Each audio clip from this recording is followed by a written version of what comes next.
Yes, welcome to my talk. First of all, I would like to thank you, Anna Kaiser, and the whole Trust Project team for the invitation. We were really glad. Yes, my name is Ingmar Zalewski. I'm a social psychologist, and my field of research is the situation of unaccompanied minors in the federal state of Brandenburg, Germany. This is a research project which I have been conducting together with my colleagues Stefan Thomas and Madeleine Sauer. Yes, I will begin my talk by a short introduction and give out an outline of the field of research, and then I present our research questions, the participatory methodological framework we used, and then I come to the empirical findings. Our core perspective is the subjective perspective, so I think it's a bit complementary to Daniel's talk, who was more concerned with the institutional perspectives. And yes, I will end with short conclusion. Yes, as I mentioned, we evaluated the situation of unaccompanied minors in Brandenburg. And to understand the structural position of these approximately 1,500 minors, there are at least three conditions I want to mention. The first thing is the political climate in Brandenburg, where refugees are facing both a culture of welcome on the one hand and xenophobia on the other. As pointed out by researchers Hamann and Karakayali, during 2015's long summer of migration, strong pro-refugee sentiments arose in Germany. They were based in our civil society and have been phrased under the term welcome culture. Although the proactive engagement of volunteers as part of the German welcome culture is currently declining, some of the movement's core ideas have persisted. And these are inclusive local youth clubs, integration into sports, low-level asylum counseling and German language classes, which altogether could be transformed into professional structures within the field of young refugees in Brandenburg. Yes, against the backdrop of racist ideologies gaining strength again, these structures are more important than ever before. What I want to emphasize secondly is the fact that unaccompanied minors are integrated into the German youth welfare system. That means that from a judicial point of view, they live under the same conditions as German adolescents. Thus, as a measure of inclusion, both parties could theoretically live together, which is however rarely the case. Yes, what is important to keep in mind here is that unaccompanied minors are thus in a fundamentally different situation than accompanied minors who are living with their parents in communal accommodation, where those standards of German youth welfare do not apply. And as a third and last condition, I want to hint at the heterogeneous situation in Brandenburg, which is one of Germany's largest federal states. Rural areas constitute the greater part of Brandenburg. Hence, there's a wide range between the refugees facilities located in the urban areas around Brandenburg's capital, Potsdam, close to Berlin, and those in the periphery, where you can find facilities totally disconnected from local and social infrastructure. And we collaborated intensively with a facility that is located in the woods, completely isolated and inaccessible by local public transport, the next bus station being more than 3 kilometers away. A problem of those facilities in the backyard of Brandenburg is that the personnel working with the minors occasionally lack the specific skills which are important to adequately cope with the situation.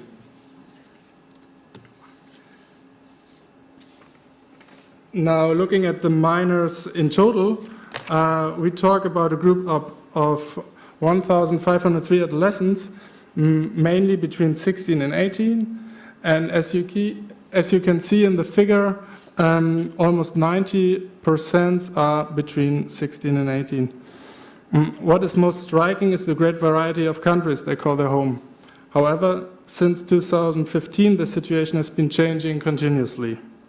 Until the shutdown of the Balkan route, there have been over 80% of minors from Syria and Afghanistan. But while Europe continues to seal itself off from everything south of Greece, the number of Syrian Afghan refugees still accounts for 2/3, but is declining, whereas more minors from African countries are entering instead. Here it's mainly Eritrea with 6.7%, Somalia 6.4%, and Guinea 3.1%. Besides, currently more female refugees arrive in Brandenburg, which challenges the youth welfare with new gender-specific needs. Though still considerably less visible in the field than males, their percentage rose up to 7%. And now our research question. As I said, we evaluate the situation through three perspectives. The subjective perspective is our core perspective, but we also have some insights about institutional perspective and a more structural perspective. From the subjective perspective, we investigate the everyday living situation of the minors and ask ourselves the following question: how is the situation perceived by the minors themselves? From the institutional perspective, we look for good practices in terms of organizational cultures, and from the meta perspective, we are concerned with structural problems within the whole system of youth welfare. Coming to our methods, out of a total of 35 facilities for unaccompanied minors in Brandenburg, we visited 17 accommodations. As I mentioned, the research field is very complex, so we decided to apply mixed methods, meaning that on the one hand, we conducted questionnaires, expert interviews with the social workers.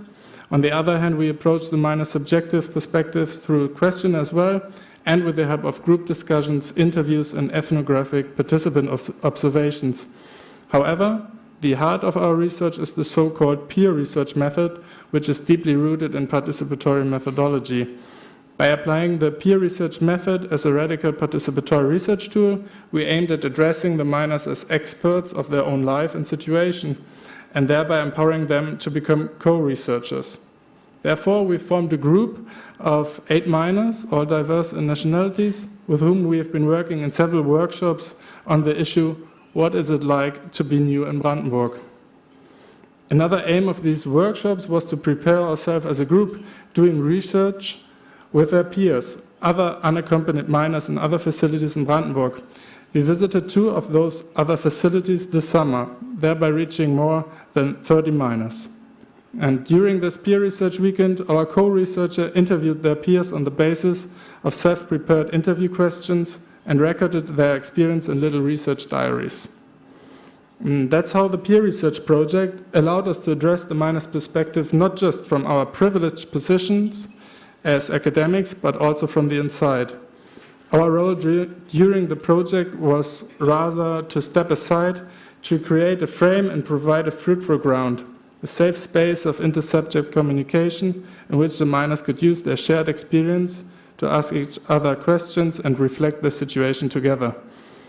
Yes, unfortunately, our peer research couldn't make it here to Tampere, but just recently we did 3 conferences in Germany where we presented our research together. Yes, now I come to the empirical findings, starting with a subjective perspective. I want to start here with a quote from an expert. To my question of how the work with the minors looked like in everyday life, he replied as follows. It's in translation, of course. Yes, it is quite the challenge. At some point, it's another kind of challenge compared to working with Germans, but it's not something completely new. We are in child and youth welfare, and in the end, these are youth. What becomes clear here is that the minors, as severe as their experience in their countries of origin and during their escape might have been, are neither more nor less than normal teenagers with ordinary teenage problems and regular needs. It is undeniable that individually many of them suffer from great stress and are emotionally drained, but in most cases a psychological traumatic disorder in clinical terms doesn't break out until years later. We encountered youth who are highly motivated, who have concrete plans for the future in Germany and who are longing to live a normal life in Germany. As young adolescents, the minors are on the edge of the adult world, which means they are about to be confronted with the main challenge, which is to establish an independent way of life. Moreover, many of the minors show astonishing resilience capacities, which allow them to handle problems even under the most adverse of circumstances. It's only a small proportion that needs psychotherapeutic and medicinal therapy to cope with the stress that already lies behind them, but the vast part of their stress articulate within their recent life world context. What does this mean? The minor's ambitions and future perspectives are often overshadowed by the insecure status, their uncertain prospects, and their ongoing or rejected asylum procedure. And as you can see in this figure, I have to translate it, so it's on the top it's the total of minors, then it's Mädchen, it's girls and boys, and the statement we gave the minors is, I feel like I'm making my own decisions, and then they could cross totally applicable, somewhat applicable, 50-50, not totally applicable, and totally inapplicable. And as you can see, only 48% of the minors have the feeling to have full control over their life. And regarding girls, it's just 6.7%. And also, I want to give another quote here as well. Yes, also from a social worker. The motivation of those who are unaccompanied is still quite high at the moment. The motivation declines as soon as the youth comes to realize, okay, Germany says I have to leave. The moment they receive their letter of rejection, it's like, we are not welcome. Germany doesn't want us here. And this is a point at which they are not able to differentiate, and they are completely demotivated. Sometimes you stop going to school, you have unexcused absent days, or threaten to start smoking and drinking, although this has never been an issue before. Another challenge of minors' everyday life is the all too often missing link to the outside world. Leisure time activities generally have the potential to connect them to the local social environment, allowing them to get in touch with Germans, building up social networks, and providing self-efficacy. In other words, filling their everyday life with meaning and coherence. However, only few minors engage in such outside leisure time activities on a regular basis. If they do so, it's first and foremost football for the boys. However, the means to connect them to Germans of their age are insufficient. Their contacts to local German youth remain superficial. The interactions are marked by mutual anxiety, especially on the side of the Germans. Also, strongly desired by the minors, no real and symmetrical relationships develop, but stay functional in nature instead. Yes, as I experienced myself in the ethnographic participant observation, within the football team, conversation ebbs away directly after greetings, and during the football game, the companionship functions simply due to the fixed external frame of the situation, but falls apart with the final whistle. Yes, another short quote from one minor: when we make contact with the German, difficult, very difficult. What impedes their access and admission into German society is, among other things, their significant lack of societal and cultural knowledge and information. Their own knowledge gathered in the society of origin tends to be devalued. This loss of cultural capital cannot be compensated easily, but rather leads them into a culture shock with a situation of fundamental disorientation, especially in the first month. When we now look at how the minors conduct their lives and the structural arrangement of everyday life, we will find it highly determined by external structures, particularly schooling and German language classes. Here it is important to keep in mind that the minors' educational backgrounds are as diverse as they could be. Some of them have no school background at all, learning to spell their name in German for the first time ever. Others went through several years of school, and so in terms of their acquired knowledge and skills, might generally be able to do the German Abitur, which would qualify them to go on to university. Almost all of the minors would love to go to school with Germans. However, most of them are placed in the so-called BFSG Plus classes. These are welcome classes in which they study together with other refugees. Those classes are oriented towards a very basic degree, which qualifies the minors only for a very limited number of job trainings. In these classes, the minors' frustration is very high. Many of them complain about not being taught together with Germans.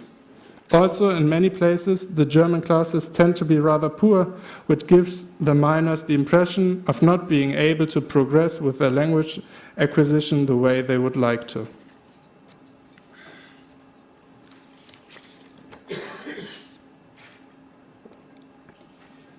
Yes, besides school and leisure time activities, there's much time left to kill, spare time, time that the minors spend mainly on facility grounds. So the facility becomes their new homes in many ways. As you can see in this figure, 70% of the minors feel comfortable at their facility. So again, the 49.2% it's totally applicable, and the 90.8% is somewhat applicable. Within the facility, they are not alone. It becomes a substitute family with all the minors' important people and close friends living there. Communities are built through collective activities such as cooking, which goes beyond the mere process of preparing food and eating and becomes a social event and the daily highlight. Yes, the importance of forming friendship with others and building trustful relationships to their caretakers cannot be rated highly enough. From a developmental psychological perspective, friendship in general is of high importance in the period of adolescence. What makes it even more decisive in the case of the minors is the fact that they are alone and all by themselves in Brandenburg. They are experiencing the lack of parental nurturing, of love and acceptance. Their room becomes their safe haven. In our workshops, we conducted photo elicitation interviews with the minors, and their task was to take pictures of the things they cherished most in the facility. One of the minors had taken a picture of his bed and presented it to us with the words, "My bed, my love." Okay, I come now to the institutional perspective. Almost all of the facilities that we've visited succeed in addressing the basic needs of the minors. Nevertheless, the scope of what is possible for the facilities with regard to organization and structure has been used in quite different ways. During our fieldwork, different cultures of organization manifested, which can be classified along the axis of passivity administration on the one side and openness creation on the other.